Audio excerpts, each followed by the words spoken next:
If you still can't do a pull-up, you need to watch this entire video all the way to the end, because I'm gonna show you all kinds of stuff that you've never seen before. Now let's start off with why people can't do pull-ups in the first place. Now you've probably seen some of these things like this. We've got rows like these, and we have feet hooked over and rows like those, and we have all the different grips like the chin-up position or a supinated grip. We have over grip. We have all these different techniques. But why can't people still do pull-ups after all of the videos and all the content and all the years spent trying? Well, there's a couple little principles that you need to understand right out of the gate. So I heard this stat that 95% of the population can't do a pull-up, and that a pull-up is kind of an advanced level of strength. And even, I've heard of even pro athletes and even gymnasts for that matter, that cannot do pull-ups. Sure, they can swing on the bars, they could do amazing skills and stuff, but I've seen a couple of them not be able to do pull-ups. So why is that the case? Take this little self-assessment and kind of diagnose where you're at right now. Well, the first thing is this. There's body proportions. So a person that, in an extreme example, okay, everyone's seen an iron cross before, a person with shorter arms will be able to do an iron cross easier than a person with longer arms, just because the person with shorter arms has more advantage in terms of leverage. So that's an easy visualization. For pull-ups, if a person has long arms, it's going to be significantly more difficult than a person with short arms. The other aspect is this, and this is the harsh truth, this is the blunt stuff, but a person's body composition. So if that is coupled with long arms, then a pull-up is going to be much more difficult to accomplish. So those are some of those preliminary factors to take into consideration. And then another thing is this. How much of the day are you using to put your body in those kind of positions to begin with? So how much of the day are you climbing? Are you doing things that require grip strength? Are you doing things that require extension of your arms overhead in those positions at all? So let's start walking through some of these things and some of the ways that we build pull-ups. And I do want to mention that we consider pull-ups to be kind of basic, but I say that with a caveat, okay? Because it's like pull-ups, you got to be able to at least do chin-ups or pull-ups to be able to even start playing on the bars and doing other more advanced strength and skill, or getting into katas, which I'll show in a minute. And then once you do build that pulling capacity, then a whole portal opens up to much higher levels of strength and skill and movement.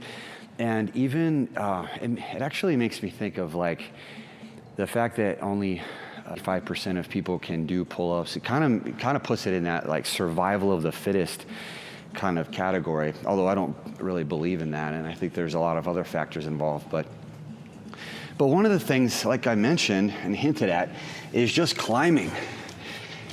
Okay, we have these stall bars here, and we do drills like this to help people start building that pulling capacity and then being able to go up over the bar safely. And there's a lot of little drills like that.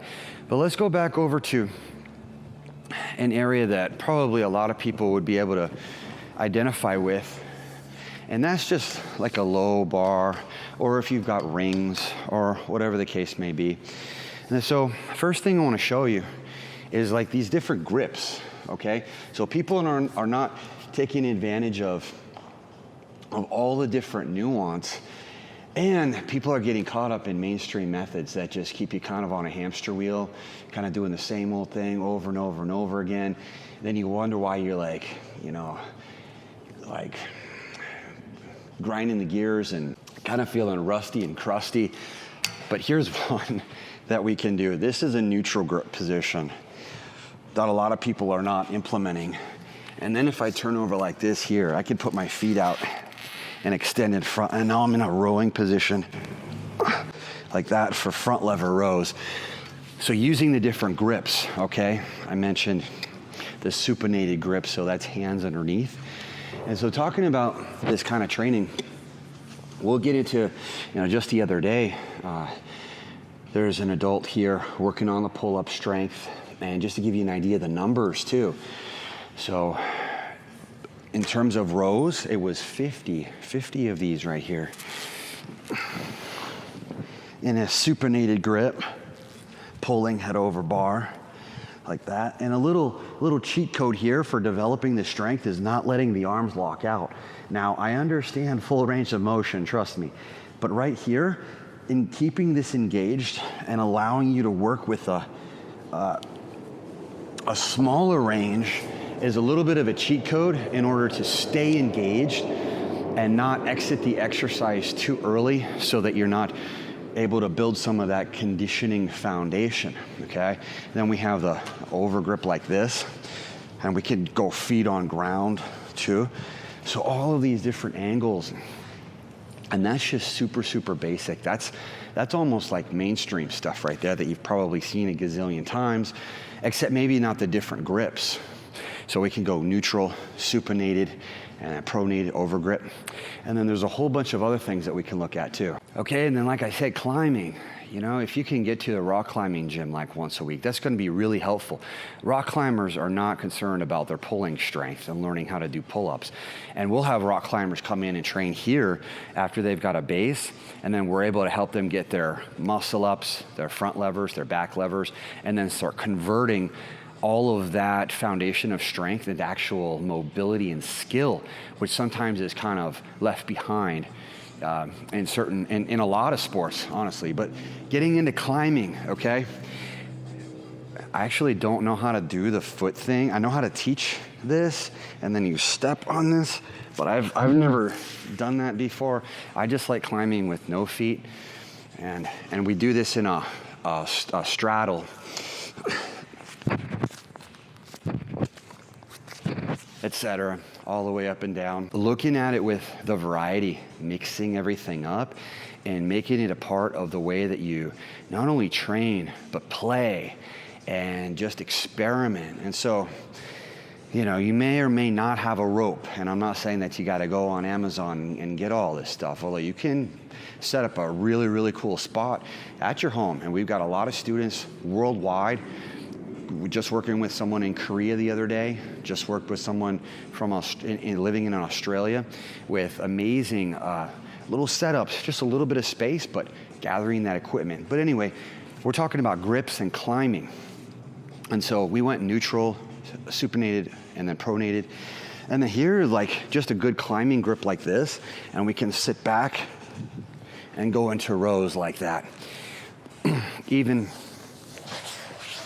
we use these a lot too. So seated, reaching up super high, and then pulling the hips up off of the ground, making it even more difficult, lifting the feet up. So now, like I always talk about, comprehensive strength and skill. So not just sets and reps, not just the mainstream stuff, but putting it together, and then your body starts to respond. And what's more is that it starts changing your neural pathways, and you start growing mentally and physically. So legs are up. And pull-ups like that on different pieces of equipment, a lot of variety. Same thing with these bad boys. These are the aerial silks, and a lot of people think about the females that are doing all the awesome techniques and skills like in Cirque du Soleil, and they think maybe it's simple or I don't know. I don't know what people think about it, but I will tell you from personal experience that the Cirque apparatus is some of the toughest stuff, and doing a silks climb is significantly more challenging than on the ropes, because your grip is on something slick. There's no coil from the rope for grip on your hand, and so you're just building gorilla grip, learning how to climb the silks. And then, like I said, just accumulating some equipment. A lot of people have these kind of rigs at their house, super easy to install. People love using these because it's gonna take half your body weight off. and it helps you kind of feel out that motion. And then this is the crazy stuff. This is the stuff that you're probably not used to seeing, and maybe you haven't seen some of the other stuff that I showed you yet. But like I said, the experimentation, the play, and the movement.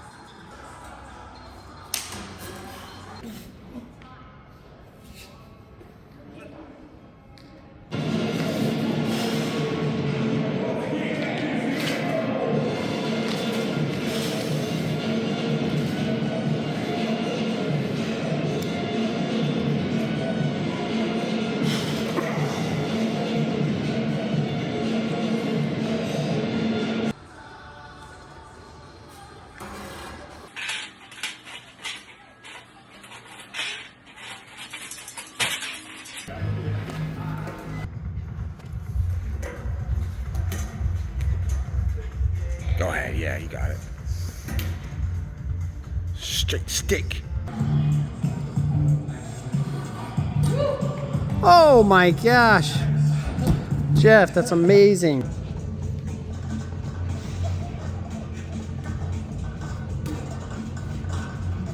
Perfect.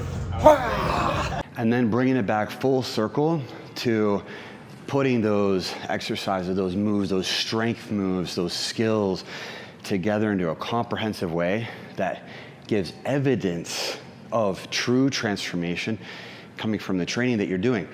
And this is a kata, something that we've come to be known for with our Powerbatics training here at Pacific Rim.